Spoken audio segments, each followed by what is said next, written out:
சரியா தட்டில் 2 தட்டு தட்டினாங்க அப்படின்ட்டு திருமாவளவன் மேடையில் பேசும்போது அதை பார்த்து உங்களுக்கு என்ன தோன்றியது?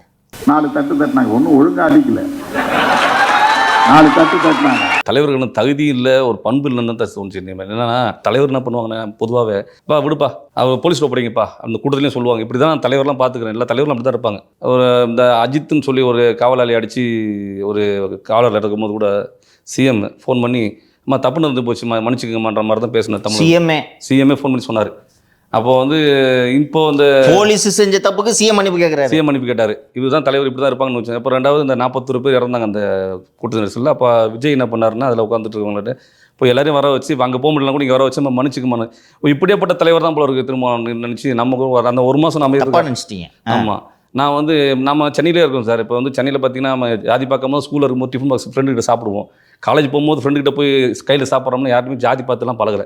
இந்த ஒரு நிகழ்வில் சாதி ரீதியாக உணர தொடங்கி விட்டீர்கள். ஆமாம், எனக்கு வந்து இப்போது இப்படி தான் இருப்பாங்களா, இப்படி தான் ஒரு ஆக்சிடென்ட்டு இப்போ இந்த மாதிரி ஒரு வீடியோ ஆதரவு இருந்தும் இது வந்து திசை திருப்பி ஜாதி வரியெல்லாம் பண்ணுறாங்கன்னா அப்போ இந்த மாதிரி எத்தனை பேர் பாதிக்கப்பட்டிருப்பாங்க, வீடியோ இல்லாதவங்களாம் இப்போ எவ்வளோ பேர் பாதிக்கப்பட்டிருப்பாங்க. இப்போ அந்த வீடியோ இல்லைன்னா உங்கள் நிலைமை என்ன? அவ்வளோதான். இதுதான் அவங்களுடைய ஸ்ட்ராட்டஜி. எப்படின்னா டோட்டலாகவே பார்த்தீங்கன்னா திருமாவளவன் அவர் வந்து அவரோட கட்சியில் நம்ம வந்து ஒரு வீட்டில் வளர்க்குறோன்னா, ஒரு பிள்ளையை வளர்க்குறோம்னா நல்லா படித்து நல்லா பெரிய ஆளாக வைப்பான்னு தான் சொல்லுவாங்க. எல்லோரும் நல்லா இருக்குன்னு தான் சொல்லுவாங்க. ஆனால் ஒரு தலைவர் நீ ஒரு 10 கேஸ் வச்சுட்டு வந்தால் தான் நீ விடுதலை சித்தம்னு சொல்கிறத வந்து பார்க்கும்போது எனக்கு நம்ம தோணுச்சுன்னா வழக்கறிஞருக்கே ஒரு இந்த பாதுகாப்பு இல்லை. ஜென்ரலாக வந்து சொல்கிறாங்களே ஒரு தலைவர்னா இப்படி இருக்கக்கூடாதுன்னு நினைக்கிறேன். நான் எல்லா ஜாதியும் பார்க்காம தான் கேஸ் பார்க்குறோம். எல்லாருமே வரும், அவரை என்ன ஜாதி தெரிஞ்சு நாங்கள் பண்ணுறது இல்லை, எல்லாருமே வாங்க நம்ம இது பண்ணுறோம்.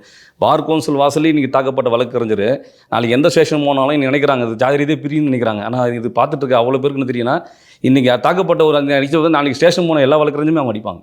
எந்த வழக்கறிஞரும் பயம் இருக்காது. இப்போ போலீஸ் அடித்தாங்க இல்லையா, போலீஸ் அடித்ததை வந்து நம்ம சொன்னோம்னா அந்த போலீஸ் அடித்ததுக்கும் ஒரு ஜாதியை வந்து வரணும் ஜாதியும் தேடுவாங்க. அடுத்த செகண்ட் இப்போ எனக்கு ஒரு ஜாதி தெரிஞ்ச மாதிரி இப்போ அடித்த காவல்துறைக்கு எதாவது ஜாதினா அப்புறம் அவங்க ஜாதி இல்லைன்னா இவர் வந்து ஜாதி தெரிஞ்சாமல் திட்டினார், அதை நாங்கள் அடித்தோம் 4 தட்டு தட்டணும்னு இன்ஸ்பெக்டரையும் சொல்லுவாங்க.